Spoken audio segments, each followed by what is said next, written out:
میری کئی سالوں کی نمازیں اور روزے قضا ہیں تو ان کو ادا کرنے کا کیا طریقہ ہے؟ کئی سالوں کی نمازیں اور روزے ادا کر لیں، یہ طریقہ ہے، یہی طریقہ ہے، اس کے علاوہ اور کوئی طریقہ؟ جتنے سالوں کی نمازیں ہیں اتنے سالوں کی نمازیں پڑھیں۔ نماز پڑھنے کا طریقہ یہ ہوگا کہ جب آپ فجر پڑھ رہے ہیں تو آپ یہ نیت کریں گے کہ میرے ذمے فجر کی جتنی نمازیں قضا ہیں ان میں جو نماز سب سے پہلے نمبر پہ آتی ہے میں وہ پڑھ رہا ہوں یا پڑھ رہی ہوں، ٹھیک ہے نا؟ تو وہ آپ یہ نیت کریں۔ ظہر جب پڑھیں تو آپ کہیں میرے ذمے ظہر کی جتنی نمازیں قضا ہیں ان میں جو سب سے پہلی نماز ہے میں وہ پڑھ رہا ہوں۔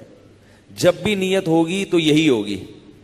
جب آپ دوبارہ فجر پڑھیں گے پھر آپ یہی نیت کریں گے میرے ذمے فجر کی جتنی نمازیں ہیں ان میں سب سے پہلی نماز، کیونکہ وہ جو آپ نے پڑھ لی ہے نا وہ تو ذمے میں رہی نہیں ہے، نہیں یاری نا، وہ تو ذمے میں رہی نہیں ہے، تو وہ خود بخود دوسری نماز پہلے نمبر پہ آ جائے گی ان نمازوں میں جو آپ کے ذمے میں ہیں، سمجھ رہے ہو؟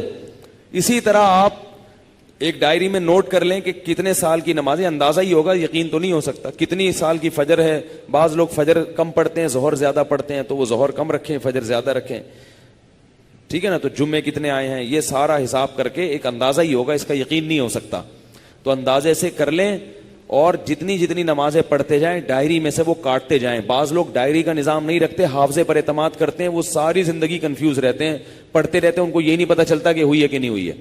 اس لیے حافظے پر اعتماد نہ کریں، ڈائری میں باقاعدہ نوٹ کریں اور جتنی نمازیں ہوتی جا رہی ہیں ان کو کاٹتے چلے جائیں، تو انشاءاللہ یہ نمازیں آپ کی امام مہدی کے آنے سے پہلے پہلے، جس اسپیڈ سے آپ پڑھ رہے ہیں اس میں تو یہی ہے کہ امام مہدی کے آنے سے پہلے پہلے یہ نمازیں آپ کی امید ہے کمپلیٹ ہو جائیں۔ تو بھائی 24 گھنٹے میں کم از کم ایک دن کی نماز لازمی پڑھو، ایک دن کی بھی نہیں پڑھ رہے تو پھر گناہ ہونے کا خطرہ ہے بہت سخت، اور ایک دن کی اگر پڑھ رہے ہو تو اگر موت آ گئی تو وصیت کر کے جاؤ، تو اللہ کی رحمت سے امید ہے اللہ تعالیٰ معاف کر دیں، کیونکہ انسان اس سے زیادہ کا مکلف نہیں ہے نا۔ اب ایک دن میں 5 نمازیں فرض بھی پڑھنی ہے، پھر قضا بھی پڑھنی ہے، تو اور بھی تو کام کرنے ہیں نا۔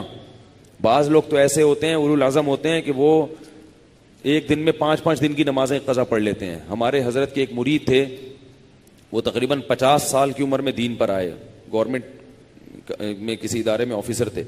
50 سال کی عمر میں جب آئے ہیں تو ایسا انقلاب آیا ان میں کہ انہوں نے 50 سال کی عمر میں عالم بھی بنے، وہ حافظ بھی بنے، اور میرا خیال ہے کتنے 60 40 50 سال کی قضائے عمری انہوں نے ایک سال میں نمٹا لی۔ ہم جب بھی جاتے تھے ہر وقت نماز پڑھ رہے ہوتے تھے یا تلاوت کر رہے ہوتے تھے اور مدرسے میں پڑھ بھی رہے ہوتے تھے، ایسا ٹائم کو مینج کیا انہوں نے۔ تو ایسے لوگ بھی ہیں، لیکن بہرحال شارٹ ہیں ایسے لوگ، تو آپ ایسے نہ بنیں، اتنا ہی کر لیں کہ 24 گھنٹے میں کم از کم ایک دن کی۔ پھر قضاء عمری پڑھنے کا کوئی ٹائم متعین نہیں ہے، فجر کے وقت میں ظہر کی پڑھ سکتے ہو، ظہر کے وقت میں فجر کی پڑھ سکتے ہو، مکروہ وقت نہ ہو۔